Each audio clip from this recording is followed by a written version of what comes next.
and welcome to another interview with the Employee to Entrepreneur Society. We are lucky to have a fantastic guest today in our interview series. So every Friday we come on and we bring a new entrepreneur and we hear their journey on how they left the employment world and started their own businesses. So I'm Kim Speed. I'm the host of this group and this interview series, and I'm so thrilled to have this community and bring you all this information and this inspiration. So today, help me welcome Oksana Miroutenko. Did I say that right? Yes. Thank you.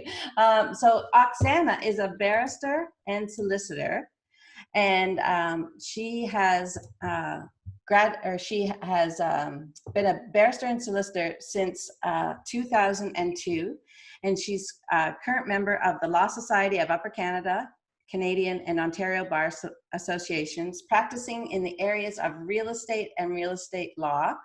Prior to law school, Oksana was enrolled in a PhD program in modern languages and comparative studies at the University of Alberta, where she received an entrance PhD scholarship. During her MA program at the University of Alberta, Oksana was awarded a Slavic and Eastern European Studies MA scholarship. And in working towards her BA honors from the University of Alberta, Oksana studied one summer semester at Harvard. So after working for major Bay Street law firms, Oksana opened her own law firm. She continues to present legal seminars to the community, in addition to her routine legal segments on Ukrainian TV and Russian radio programs. So welcome, welcome, welcome, Oksana. I'm so excited to have you. Thank you.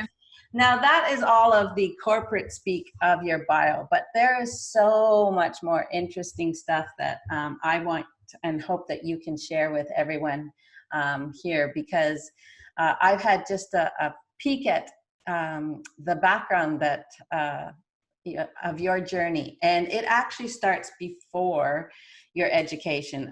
Would you tell everybody how you came to actually live in Canada? Sure. So hello everybody, and thank you very much, Kim, for inviting me to speak. I'm very thrilled that I can help, and maybe somebody will take the route of becoming an entrepreneur one day. So my journey started in Canada back when I was 16 years of age, and I just came for a vacation with my father to visit my uncle in Alberta, and we were supposed to be just there for 1 month. But of course, back then it was still Soviet Union, and it was right after the Chernobyl.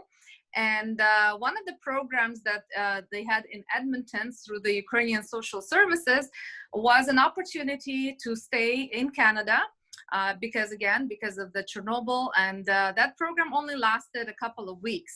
So once my father found out about it, he figured that for us all to be safe and be out of the Soviet Union and be in a country that's not with radiation would be Canada. So as I was planning to go back to my studies and going back to Ukraine, he had a talk with me, and he said, listen, I have to go back to work, but at that time I was still just in high school. And he said, well, for our family to stay here, this is like the green light. This is the only ticket we will probably ever have. It's like winning a lottery. So what do you think if you can just stay here? Well, at 16, you don't really know what to say. So the fathers told me, that would be a great idea. And I basically didn't think much. And I said, sure, why not? So we went through that program, and my poor dad had to leave without me. And my mom said when she met him on the other side, he was completely white because he, left his baby in Canada far away, where there was no Zoom, there was no Facebook, there was no Viber. I was only allowed one phone call for 2 seconds on the New Year when I lived with my uncle. And I didn't speak one word of English at that time. And maybe because I was so young, I didn't really think too much about it. So there was no such thing as depression or what will happen. I was told to do it, and I was a good child, and I just did it.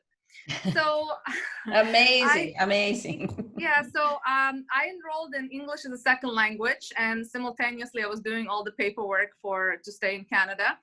And I remember at that time it was very, very difficult. And my uncle, at that time I was very disappointed because he wouldn't help me with anything. He just said, go and order chicken, Kentucky Fried Chicken.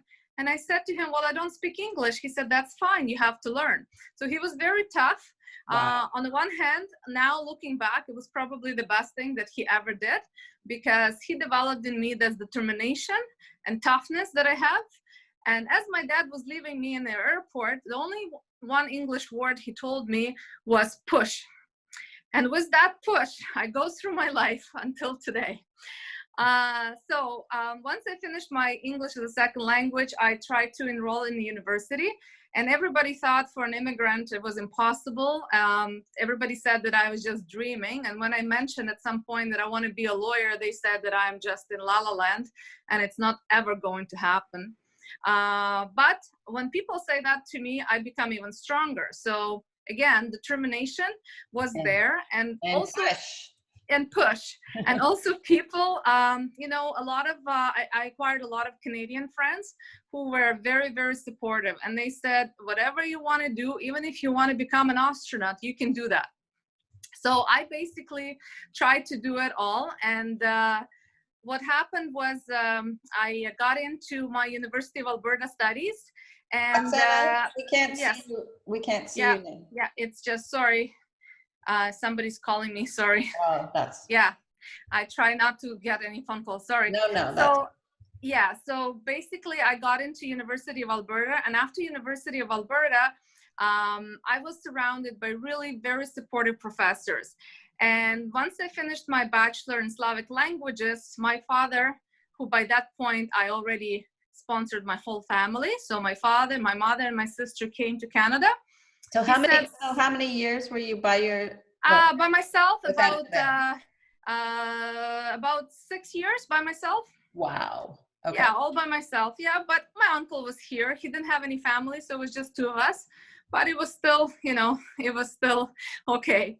So at that point, my father said to me, so what are you going to do with your, you know, bachelor in Slavic languages?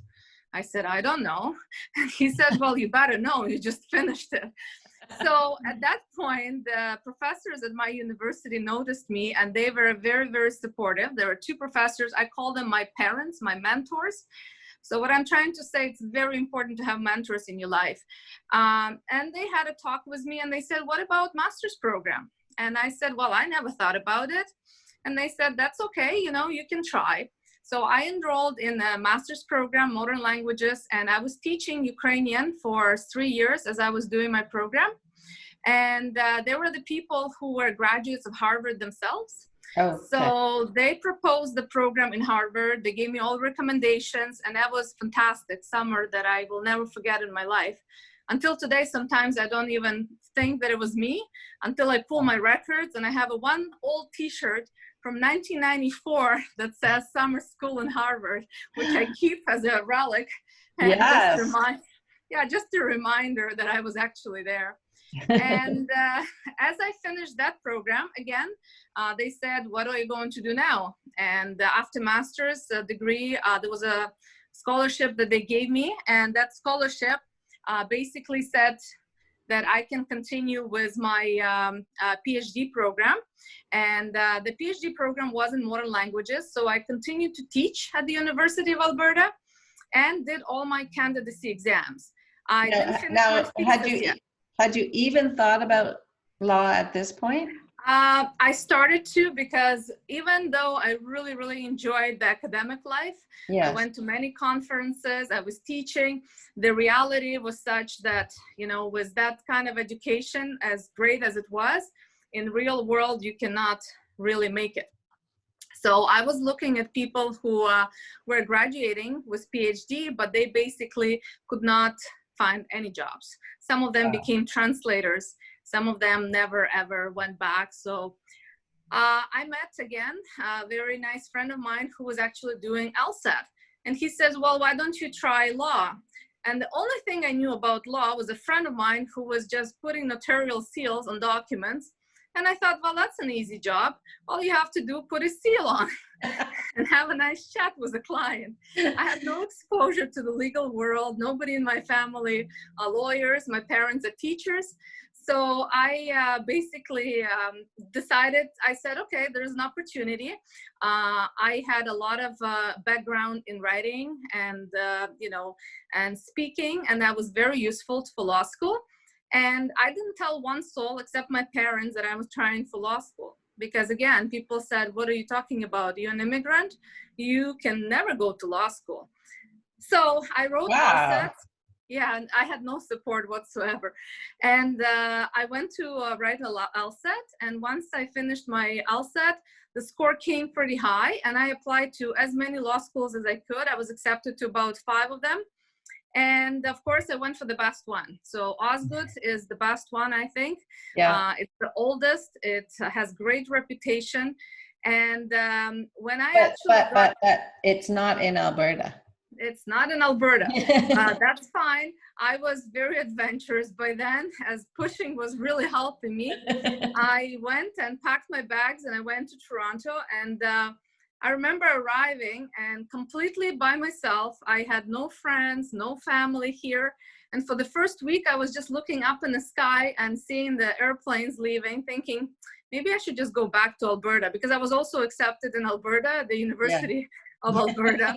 But then, we had a fantastic first week of studies, and I met a lot of friends from all over Canada, and got very, very involved in community, in school, and just continued. So believe it or not, some people said, that's okay, she got in, but about 10% of people fail their exams in the first semester, so she will probably never make it.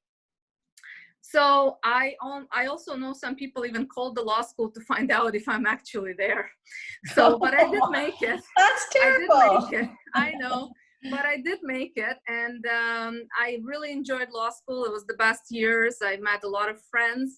And again, I got very, very involved. I guess one of the things that when you're alone, you try to meet a lot of people. You try to get involved in different projects. So I was working for CLASP, which is a legal aid clinic, from the day one in law school.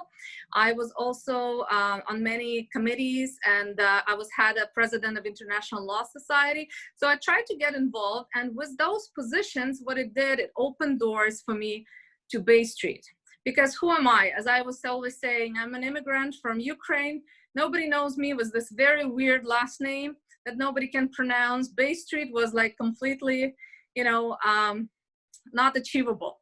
But because of my involvement in law school in different communities, we had many meetings with people on Bay Street. And so throughout my first and second year, I was able to meet actual lawyers on Bay Street. So we had many seminars. They knew who I was. So to the time the articling interviews came along, of course, you had to have high marks. So I was in top 5% of my class. But, people have very good marks, whoever applies to Bay Street. Yeah, and, they usually aren't kidding by that point. Yeah, it doesn't really matter. So everybody's on the same starting point. But then it's also your communication skills, your languages. So my first firm that accepted me was Baker & McKenzie, and that was my dream law firm that I wanted to work for, because it was the largest international law firm in the world. They employ over 3,000 lawyers across the globe. It was just perfect. So I was on, the highest. I couldn't believe they accepted me. I was so happy. So was this your articling or the actual first job? I'll tell you. So that was actually articling, and to get in there was very difficult. I think it was 100 people for one position, and they only hired 5 of us. But fast forward, my very first day of articling was September 11th. Oh. So as I was trying to make it in this world and this Canadian dream, as you can say, as I was trying to sit with the lawyer, he was welcoming me to the firm, giving me my first assignment. The secretary ran into our room and said, "It's the end of the world, let's evacuate." And everybody got evacuated. And I just remember that lawyer's look. He said, thank you. And then he looked right back and he said, and by tomorrow, I expect you to finish the assignment I'm giving you. So, and at that point, I realized what Bay Street is. No matter what, you still have to do the work.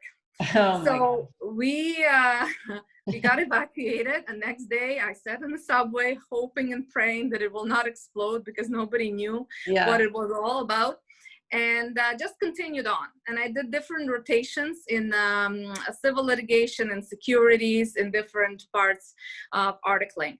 But because of September 11th, as you remember, you know, the economy went down. So as much as they loved me, they said in the end, I wanted to be a corporate lawyer. They said in the end of the year, we are not hiring anybody to corporate law, so we can offer you a tax law. I said, well, I don't like taxes. It's very dry and I just don't like it. So they said, well, there's nothing much we can do. So we unfortunately, you know, said farewell, and that was it. And I was, again, you know, in the middle, as I always kind of have this picture of myself in the middle of the ocean on one little board, you know, swimming. And believe it or not, although a year before, about 10 law firms wanted me, a year later, because of September 11th, and because most of the Bay Street law firms don't do bilateral hiring, they basically keep their own people. They all said, sorry, we cannot do anything for you.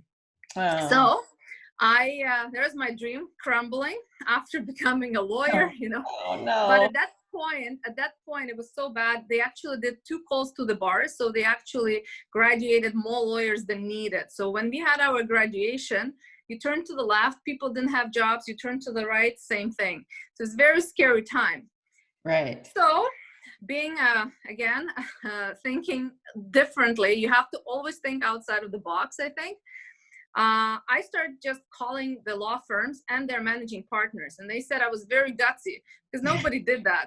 So I sent my resumes, nobody was getting back to me, so I started calling. So believe it or not, some of the managing partners, who are very busy people on Bay Street, went for lunch with me, and they said, we are here not because we want to hire you, because we don't really have positions, but we just want to see who this person is that is so gutsy, who is actually inviting us for lunches. So, you know, I went for about 5 or 6 dinners and lunches like this, you know, just to put, you know, some kind of groundwork. Nothing worked. Like, you're still like quite young, and you're reaching out to these like mature men. That's right. Most of them would be men at this point. Exactly. So, you know, nothing was happening. And then I had this idea. I said, okay, I really enjoyed my estate course, which is wills and powers of attorney. And I remember there was a professor who was actually practicing on Bay Street. So I actually just did one phone call to him, and I said, hello, Mr. Howard. This is Oksana, Howard Black, his name was. I said, I was one of the students in Osgood, which of course he didn't remember me because it was thousands of us. Right. And I'm looking for a position. What do you think? Just like that. And he says, you know what? I always wanted to look for an associate, but just never had time. Are you willing to learn? I said, sure. He's like, come on Monday. So we had an interview, and believe it or not, within like about 2 or 3 months of this looking for a job, he interviewed me, and I started at Minden Groves Grafstein, beautiful firm, like mid-sized firm, working for Howard Black. And he taught me everything that I know today of wills and estates. We went to court. It was really, really good experience. So the idea was that I would bring clients to him and that he would mentor me.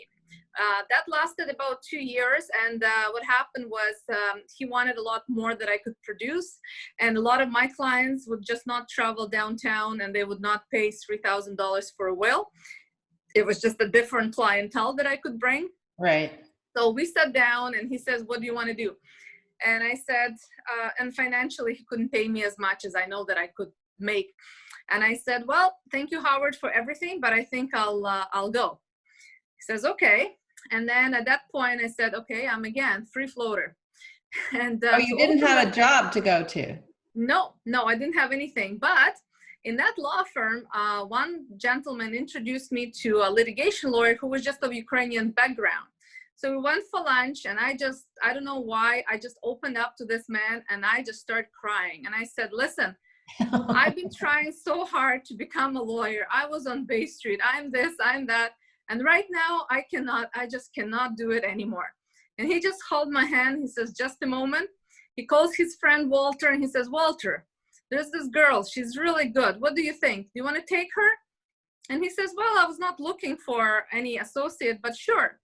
So I went to Mississauga to work for Walter Burich. He's fantastic, again, lawyer who introduced me to real estate. And I was supposed to be there for quite a long time. He was great. He had great staff. We had a wonderful relationship. But because I ended up with my own clients and my practice grew so fast, then within 1 year, I said, Walter, thank you so much for helping me, but I think I'll go on my own. And he's like, why? Well, because, you know, when I worked for him, I had to split and give him a big chunk of my money. Right. And initially it worked because he was teaching me and I didn't have clients. But within 1 year, I was the only Ukrainian Russian speaking lawyer in Mississauga at that time. And the practice just went up so quickly that, you know, and then he, you know, sat me down. He said, you know, I knew you would leave. I just did not know that it would be so fast, because he says, I saw your potential. I saw that you can do it. And so that was completely my own idea to leave.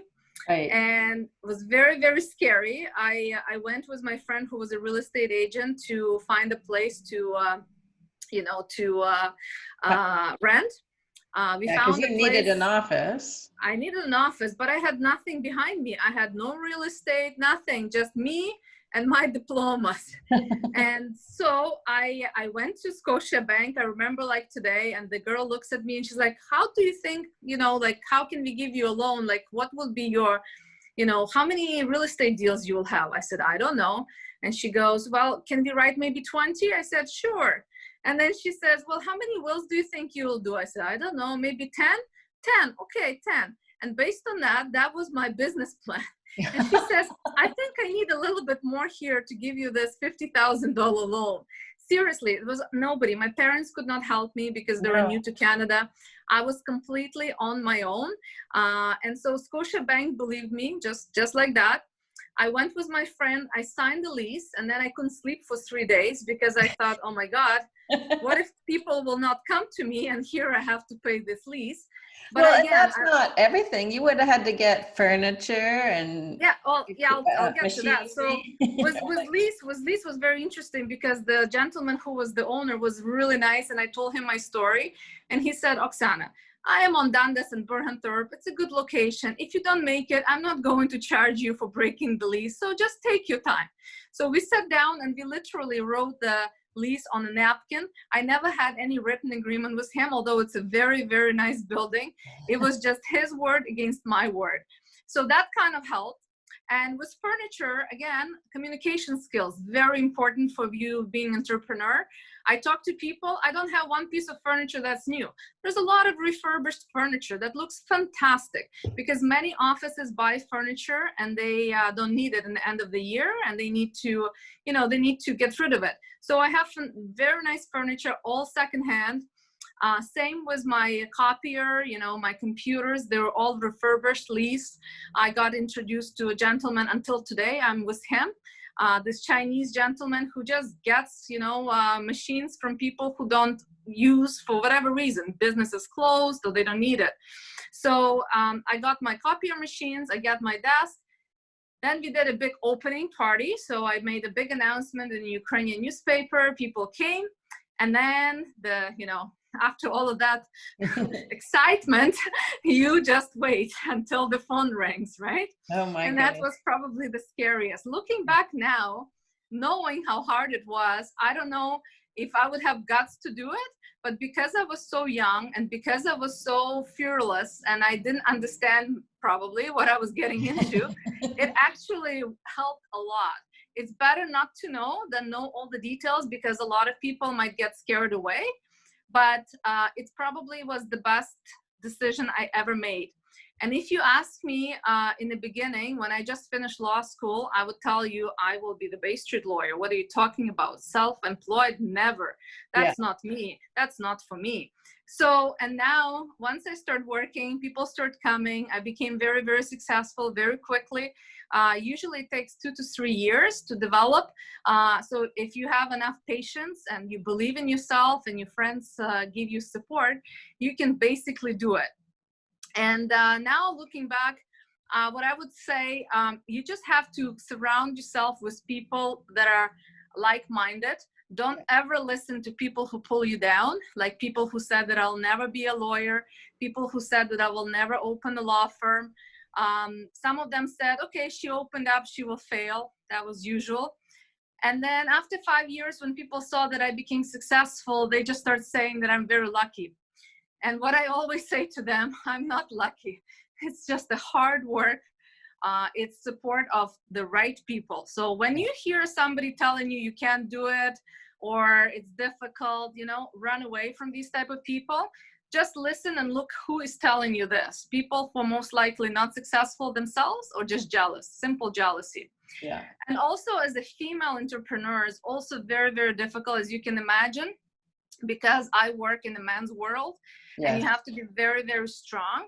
And there is a point in your career about, like I said, 5 years to 7, when people see who you are, people take you seriously. And then after that, it's, you always have to, you know, be on top and have very high standards. But after that, people accept you and they honor what you do and they treat you seriously. And I start getting invitations to different fundraisers and very interesting parties. Sometimes I would look around and I said, I'm just an immigrant here. Who am I? I see all these people very, very rich, and I'm invited just because I'm a lawyer or because, you know, I made it here in this world. So I became involved in many board of directors of the Ukrainian organizations. I started going on TV because eventually when people see your success, they will start inviting you. Initially, you do all the groundwork, but then they invite you. And we have this Ukrainian moms on Facebook. And so there's a lot of series there as well. So I do a lot of interviews for them, inspiring young women. I said, you don't just have to sit at home, you can do it. And I try to help as many people as I can, especially the ones that are just going to law school, where the parents or friends will just say, don't do it, it's hard. They come here and I help many, many of them saying, don't listen to them, just do what you want to do and just continue. You have to be strong. It's a cutthroat place, you know, you have to be very competitive, but at the same time, if you do a good job, I never paid anybody for referrals because a lot of lawyers do that. You're not supposed to.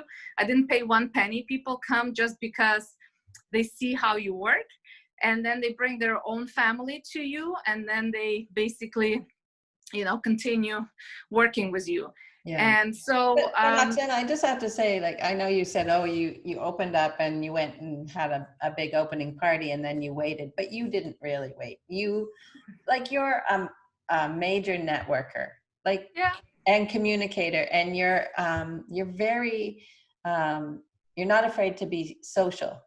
Yes. Well, I think you have to be, I think it's a survival instinct in me. Yeah. Because when I was left alone, if you don't communicate, you will not survive. So you have to basically talk to anyone. I get clients and people ask me, how do you get clients? Doesn't matter. Like, I changed my car. I was telling Kim just now, I changed my car. The guy who was talking to me about the car, I saw him for the first time.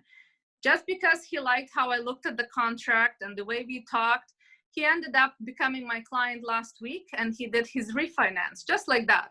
I go for hockey games. I was sitting right next to somebody and we started talking. Next thing I know, I'm doing their real estate transaction. I tried not to treat clients like clients. I see them more like somebody that are maybe not as close as your friends, but somebody, like, I always want to give service that I would expect for myself. And people feel it. And if you remember their names, if you remember their family, they come to you for years. I try to practice business where people come back. I don't want just one deal and that's it. And sometimes I go out of my way. I will come in the evening and I would, you know, give a discount if I see that families cannot afford, you know, like, not all the time, but I try to think how they think. Yeah. Very important to have good staff as well. And I was very lucky throughout the years. Many of my, 3 of my clerks became lawyers now, actually, through me. And I always try to, treat them with a lot of respect because they are my own face of my law firm, and help them. And, people feel it. People feel it. They're not here just for the money. They're here to help me, and they want to be part of the team. So if you find people like that, and again, it's hard to find, but I found them through other lawyers, through other friends, and the personality, you see who they are. So if you surround yourself with the right people and do honest and hard work, then your business will be very successful. And just never look back. Just don't listen to people who are pulling you down. I think that's the biggest message that I want to say. Oh, that's great. This has been so great to hear this story. It is an amazing story, but it is so inspiring. And like I have to say, you started out as you were young, but what would you say if somebody were starting out if they were a little bit older and leaving the corporate world at a later age? Well, I am at the point now. I am actually pregnant, and after 20 almost years of working as a lawyer, as much as I like it, as much as this is my baby, this is my office, I'm at the crossroads myself, because I am not sure if I want to come back. I can't probably come back and be continue on as a lawyer and just be it until I die. But I always had this ideas to help other people. So I am thinking that once I come out of my maternity, I'm thinking of a different career path where maybe I can train other lawyers and become a coach. That's what I'm thinking for myself. I was also thinking of maybe going and teaching at Osgood, because there's a lot of opportunities there as well once you have so much experience.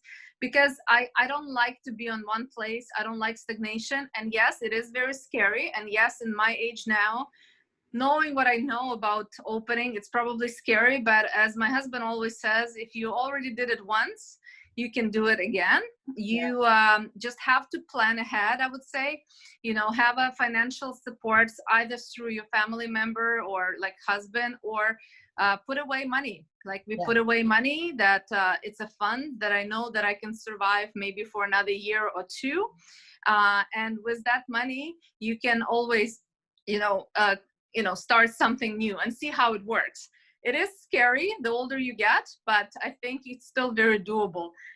And maybe talk to people who already did it.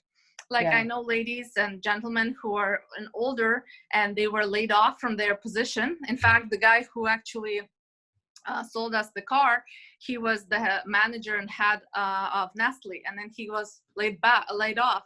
So he had to go and start the car business. And he never became a salesman, but now he's so successful. Within 6 months, they're offering him managing position in Lexus. So he says, I'm very happy. I'm making a lot more money. Yes, it was scary. He says, I never knew anything about cars. Right. And he was in his late 50s, but he had to do what he had to do. Yeah. He says, if you don't try, you will always regret, as everybody says, right? So you can also do parallel. Like I'm thinking, even if I do coach, maybe I will continue being a lawyer, maybe part-time, and do the coaching. So this way you don't completely go, if it's scary for you, you don't completely, you have to have plan B basically. And maybe it will be easier. I don't know. You know what? I know whatever you say you're going to do, you're going to do. Yes. Like I have no doubt that I think it's just a matter of you deciding what you want to do. Exactly. So I wish you so much luck with the pregnancy and the new babies that you're having, because we didn't tell everyone you're having twins. So I'm so excited for you. Maybe I'll just be a mother and that will be fine. Maybe I'll be just so happy with it. I already proved everything to everybody and to myself that I can be a lawyer. Now I want to try this different role, which is a lot more rewarding and a lot more difficult, I'm sure. Well, it will be different, but it will be so much fun. And I'm so thrilled for you. And I just want to say thank you so much for spending the time and chatting with us and telling us about this journey, because I'm sure it's going to help so many people, just with, you know, making sure that people go out and don't be afraid to talk to other people and find out things and learn, and, you know, take those chances to, you know, maybe introduce yourself to somebody that you never know where it's going to get you, right? Absolutely, absolutely. Everywhere you go, there is an opportunity. Everywhere you turn, you just have to be communicating and, you know, and talk about yourself. I know here a lot of people might think, oh, I don't want to talk about myself. It's okay. You have to. People don't know, and it's not bragging. It's just talking about your services, talking what you can do, helping others. And if you look from the perspective of helping, it makes a big difference. And then you don't treat it as a business transaction. It's a human interaction. Yes, exactly. It's not, you're not going out there selling. You're just No, going out and, you know, having a human interaction, as you said, that's having right. conversations, Yeah. being friendly. Exactly, exactly. Good luck to everybody, and thank you again, Kim, for inviting me. It was fantastic, and I look forward to hearing. Maybe somebody will learn something from our little sessions today, and maybe it will change their world. So, and would it be okay if I give people your contact information so they can reach out to you? Great. Absolutely. So Absolutely. I will put your email and your website on the Facebook group with this recording, and people can, you know, reach out to you. So thank you again, Oksana. Have a wonderful day, and I hope you have a fabulous rest of your pregnancy. Thank you. Okay, bye, everybody. Bye-bye. Bye.